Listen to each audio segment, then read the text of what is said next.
They actually said, do not talk until the video is finished, and there I am talking. So thank you for the lovely introduction. The Will I Am is actually not a joke. My grandma takes this very seriously. At World Economic Forum events, she always says, you've got to go and get his signature, because she's a massive fan. So anyway, it keeps you humble. I apologize, I have a terrible cold, so I'm going to try and keep my sniffing to a minimum, but I'm really excited to be here today because this is a talk I've never given before. I could literally talk about collaborative consumption in my sleep, but the reputation economy is sort of the natural cousin to the work I've been doing over the last 5 years. So to really sort of get us in the mindset of where we're going to go today, I'd like to just start with a very quick exercise, and I'm going to ask you to close your eyes. Don't worry, I'm not going to do anything weird. So if everyone could just close your eyes. Okay, I can see the people who have their eyes open, so just try again. We'll close our eyes. Okay, now I want you to try and imagine a world where online reputation is used alongside traditional credit ratings to determine whether we should give people loans, where we can use real-time reputation profiles of people like car sales agents or real estate people to decide who we want to work with based on their behavior or their misbehavior, where we can use our ratings and reviews on Airbnb to get a mortgage or to get a loan or to get a different rate on our mobile phone plan. Okay, you can open your eyes now.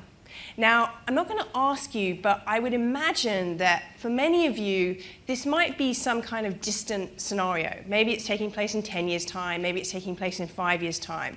For others, it maybe was something that's happening today. And this is actually the reality. As one of my favorite writers, William Gibson, put it, the future is here, it's just not widely distributed. And that quote couldn't apply more than the reputation economy. So what I want to explore with you today is how the very concept of personal reputation, not corporate reputation, personal reputation, and the role of it is being transformed in the digital 21st century, and why traditional measures like credit scores will become archaic measurements, because they are measurements that were developed for a different era. They were developed for the industrial age. Now, just before we go on, this is the basic hypothesis that I want you to walk away and be convinced by, which is that reputation will become a currency more powerful than our credit histories in the 21st century. Just to throw out what I'm not talking about here today, because these two subjects often get confused with one another. How many of you are familiar with things like clout or peer index? Just raise your hand. Okay, lots of you, good. Okay, this isn't what I'm talking about. These indexes are social media aggregators. What they're taking is different social media data, so how many likes, how many followers I have, to measure whether I have influence, whether I have reach. They're not measuring whether I'm trustworthy or not, which is what reputation is essentially about. So this isn't what we're going to be exploring today. Now, reputation, I am the first one to say, is a very strange subject, and I realized this the more that I studied it. It's funny, if you ask most people, they will agree that their personal reputation has value. But if you ask people to define what reputation actually is, it's a really tricky question to answer. I actually looked at literature throughout history and found that there wasn't any kind of common definition. And the definitions of reputation, you'll notice, are all that it's quite an intangible asset. So Abraham Lincoln called it a shadow. My favorite was Jeff Bezos recently, who said it's what people say about you when you've left the room. Now, this is really interesting because money, so I did have some money on me, and now I've lost it, so it's fallen down my pants, which is quite embarrassing. But anyway, I was going to hold up. Do you have a paper note? Thank you, Annalie. To the rescue. So this money, this paper note, it's tangible, right? I can hold it in my hands, and it's $10. It has an agreed value. But personal reputation is really different. It's actually held in the mind, and it's largely controlled by the perceptions of others, which is what's made it so intangible and fragile to this point. But that's what's changing. In the digital world, all around us, we leave these incredible trails of data that indicates our behavior in the past and how we might behave in the future. So what we're going to look at today is how people and companies are building, managing, and using their personal reputation in truly disruptive ways. Now, just before I zoom into this world, I actually want to zoom out. And I want to zoom out and make a really important point as to why I believe this subject is so important to understand right now. Now, it relates to the subject of my second book, which is about this great power shift. If you look around us, all around in society, power is shifting. The industrial age created very large companies and institutions that centralized production, wealth, and power. It was an age where companies decided what products and services we should use and who should interact with and who should avoid. This is an era that was built on institutional trust. Now, if you look across sectors, this disruption is happening everywhere. So you look at the media industry, you look at the travel industry, you look at the transportation industry. All around us, power is moving from the center to the edges, to the niches, to networks of individuals. Now, in this new age, it doesn't depend on institutional trust. It depends on peer trust. And peer trust needs new measures, it needs new indices, it needs new types of social glue to really work. So what I first want to do is to dive into some marketplaces where this peer trust is actually creating multi-billion-dollar opportunities. And I'm going to intentionally start not in the financial sector. And the reason why I'm not going to start in the financial sector is I find that actually if you hear stimulus that is outside of your world, you can often be more receptive to the ideas. And then I'm going to go into the financial industry. So the first company I want to look at is called Dog Vacay. Now, many of these ideas are going to sound really trite, and I'm the first one to say that even 5 years ago would have been completely crazy to take to market, but today it's a very different situation. So how many of you are dog owners in this audience? Okay, quite a few of you. How many of you, when you go away, put your dog in a kennel? Okay, so about half that number. You actually make up a $10 billion industry.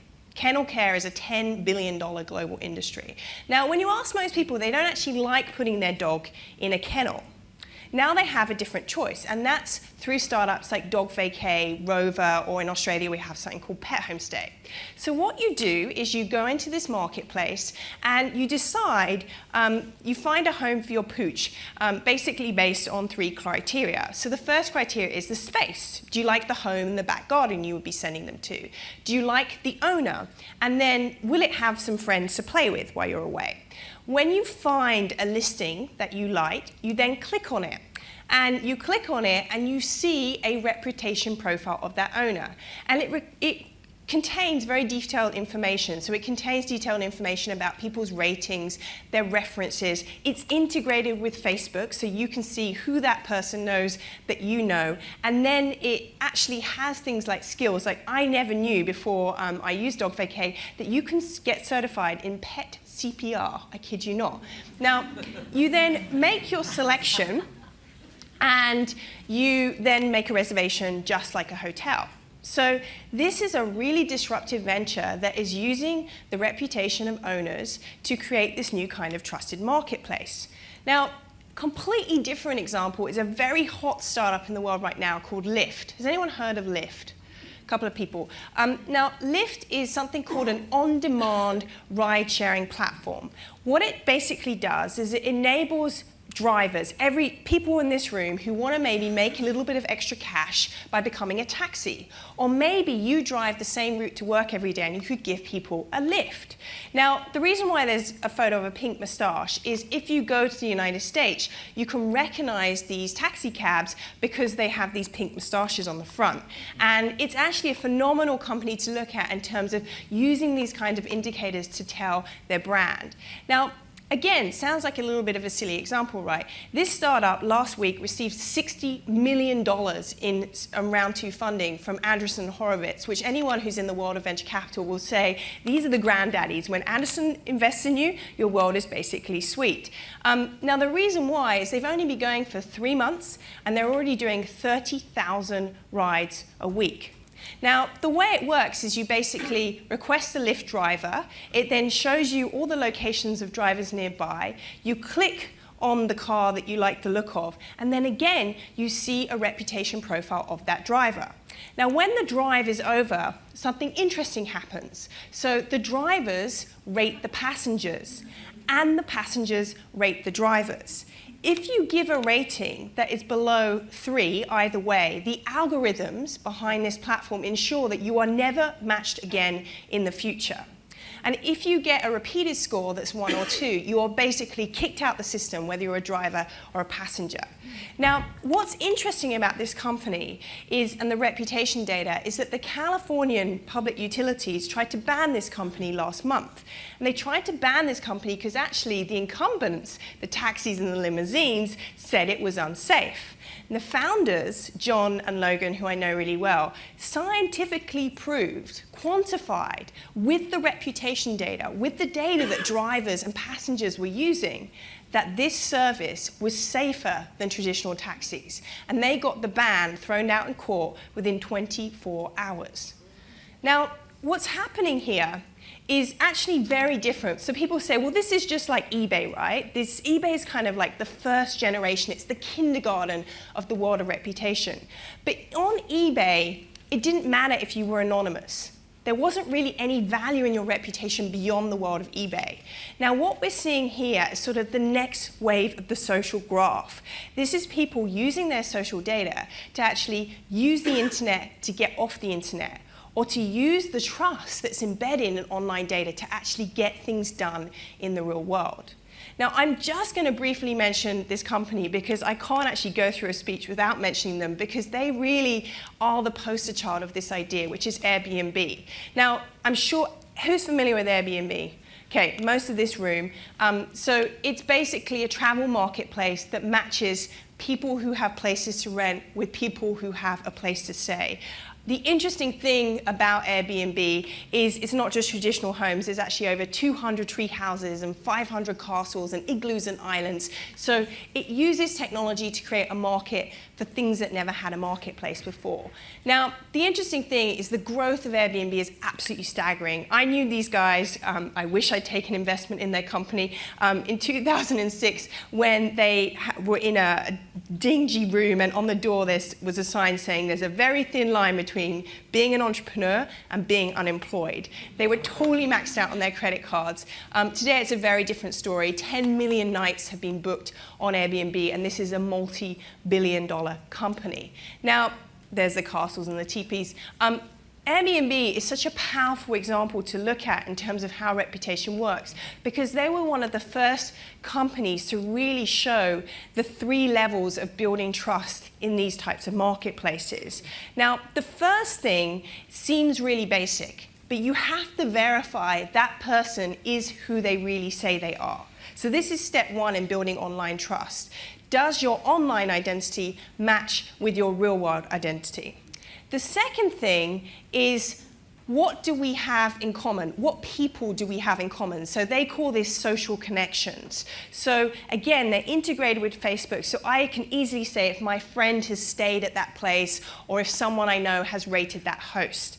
And the third is where it gets really interesting. It's using the social graph to basically find people that have values or interests or groups that are similar to mine. So in this example here, I can see that this host also attended university, so there's a natural affiliation of trust.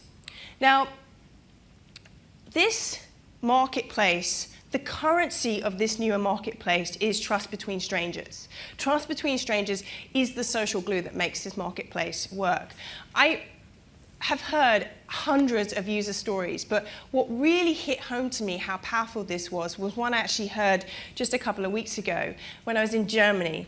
And I heard this story of this host who had a guest come to stay, and they spent the first couple of days saying how familiar they looked.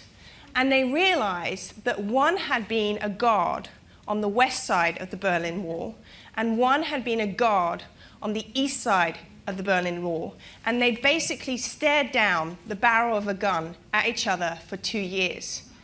And that, to me, really hit home how powerful these marketplaces are, how they're using this new currency of trust to create human interactions, to create cultural exchanges that have never been possible before. And the measure of trust is reputation. So reputation is basically a simple definition. It's the sum of what an individual or community thinks of you. Now, what's so interesting to me about reputation is when you talk to users about their reputation, there's a very strong emotional, visceral reaction to it. It's stronger than money. And so I was really interested, why is this so? And I wanted to understand how the brain thought about reputation. And I was delighted to discover when I went to Japan that there's actually neuroscientists looking at how the brain thinks about reputation as a currency. Now, one of the experiments that they've devised, just a really simple experiment to give you a sense of how this works, is a gambling game. So on day one, participants who arrive are told that they're playing a simple game, that they're going to receive cards, and certain cards they will receive a cash prize. Now, the participants are connected to an fMRI scan. Now, not surprisingly, you can see here, when they win the cash, the striatum, which is the rewards part of the brain, it lights up. Now, the participants, they come back on day two, and this is where it gets interesting. They're then told they're playing a slightly different game, where people who know them have written one-word descriptors under their name. And the descriptors range from something neutral, like modest, to something negative, like unreliable, to something positive about their reputation, like trustworthy. And the interesting thing is, when they're connected to the fMRI scans, when they believe they have a positive reputation, the same part of the brain lights up. In other words, the brain thinks about reputation in exactly the same way as money. We are neurologically already wired to think about this economy as a currency. Now, this starts to explain that when you look at the data within these marketplaces, as people's reputation goes up, so does their chance of winning a bid and how much they can actually earn. So for them, the reputation has a real-world value. Okay, so we've looked at reputation within the marketplaces, and this is where I actually honestly thought it would end. But then I discovered two very interesting things happening with the reputation economy. Firstly, was how users were starting to use their reputation beyond the marketplace within it was created. So how Lyft drivers were using their ratings, how pet vacay owners were using their ratings. Now, I'm just going to give you a really simple example that brings this to life. This is someone I know. She worked in my co-working space called Kate Kendall. And she lived in Sydney for most of her life, and she recently moved to New York. Now, when she moved to New York, she discovered a very common problem that anyone who's crossed continents, like myself, has experienced, which is your credit history doesn't come with you. You're a ghost in the system, and it's a friggin' nightmare. You can't even get a mobile phone plan. Now, she needed to get a mobile phone plan, she needed to get a loan, but most importantly, she needed to get somewhere to live. And she realized, she's thought about, what's the most powerful repository of information that I have that indicates my behavior? Now, she's been a host on Airbnb. She's a super host on Airbnb. She has over 27 reviews and 32 references. So she sent this link to the leasing agent, and this is what she tweeted out. So the leasing agent basically wrote back to her and said, I'm not even going to waste the ink on my printer printing these out. Your lease is approved. Now, this is incredible because this is someone realizing the data that they're building in this marketplace is such a powerful indicator of that behavior that they can actually break traditional systems of measurement that have kept them out of the system. Now, I'm seeing this all the time. I'm seeing people actually get jobs based on their reputation data. I'm seeing them negotiate their insurance in a different way because this is a really reliable indicator on how people really behave. Now, the other interesting thing is how other industries are starting to realize that this data is gold. Now, it works particularly well in two scenarios. The first scenario is when you're really trying to get a true sense of who that person is, but that information is held in the minds of lots of other people that it's difficult to aggregate. So if you think about recruiting, right? Resumes, they're going to become relics of the past. They are the most stupid thing that were ever invented, right? You write your resume, and you give some references, and you can make up basically anything you want to know. Now, the recruiting industry are realizing that basically the expertise that people display on online forums is incredibly powerful. This is a true indicator of what people are and what their peers think of them. So there's all kinds of interesting disruption happening around there. The other place where I want to just focus for the last 5 minutes is when you need to use someone's past behavior as an indicator of how they behave in the future. Banking is a great example. Now, I think banking is incredibly interesting as an industry. Now, I was amazed to discover, and this is true in US and Europe, so you guys will be able to correct me, but in the United States, only 1/3 of people know what their credit score is. And I was amazed to discover that it was only in 2009 that you were actually able to know what your credit score is. Now, this makes no sense to me. Here you have a measurement that dictates or determines so many important areas of your life, whether you can get a mortgage, whether you get a loan, but you're not allowed to know how you're rated. Now, what lots of banking startups, and there's lots of them out there, are basically saying that traditional credit scores work something like this. An anonymous banker who you've never met looked at data and basically decides whether you're going to pay back your loan in the future. It's not great at assessing cause, consequence, or character, right? So it's not great at assessing why was I late at paying my mobile phone plan and actually asking that person why. You know, banks turn down 50% of their customers and they never tell them why they're rejected on a loan. That, to me, is kind of a crazy business. Now, there's lots of banks around the world, like Lendo is a really good example, Move On Bank is another great example, Signify is another great example, Credit is another example, that are saying, let's use reputation data, let's combine it with traditional credit histories, which has tremendous value, and let's use that to get a better sense of who that person really is. And if we're going to turn them down for a loan, let's tell them why, so they can actually give us the reason back. Now, where this gets really interesting is that these disruptors are gaining tremendous traction in markets like the Philippines, markets where you have a massive underbanked population, or markets where they don't have traditional credit history, so they've typically been locked out the system.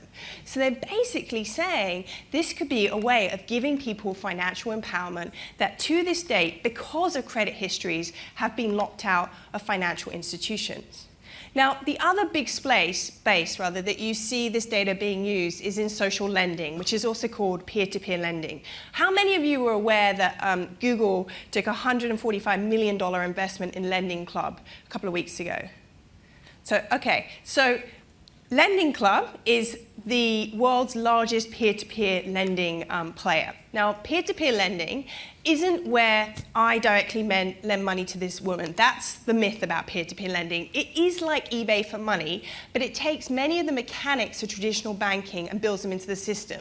So what happens is, say I decide to give a loan on a peer-to-peer lending platform, my loan is hedged a minimum of 10 ways to minimize risk.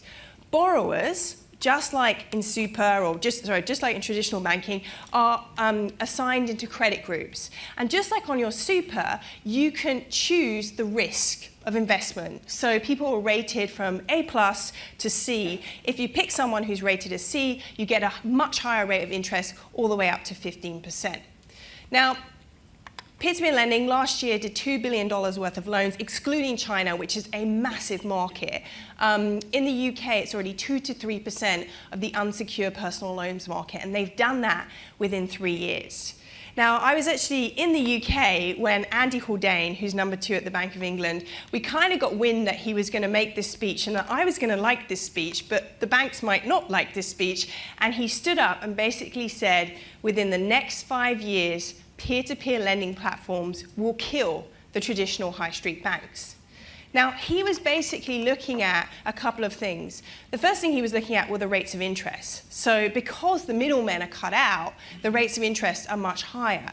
But the second thing he was looking at was the default rates. So on Zopa, which is the leading European player, the default rate is 0.49%. Now, the reason why it's so low is very interesting. First, because they're using thousands of pieces of reputation data combined with traditional credit histories to make sure they're actually lending to people who are going to pay back loans. But the second thing is, when you actually look at the qualitative research, people behave completely differently when they believe they're borrowing and lending to real human beings and not a big bank. What they say is, I trust you more than a big institution.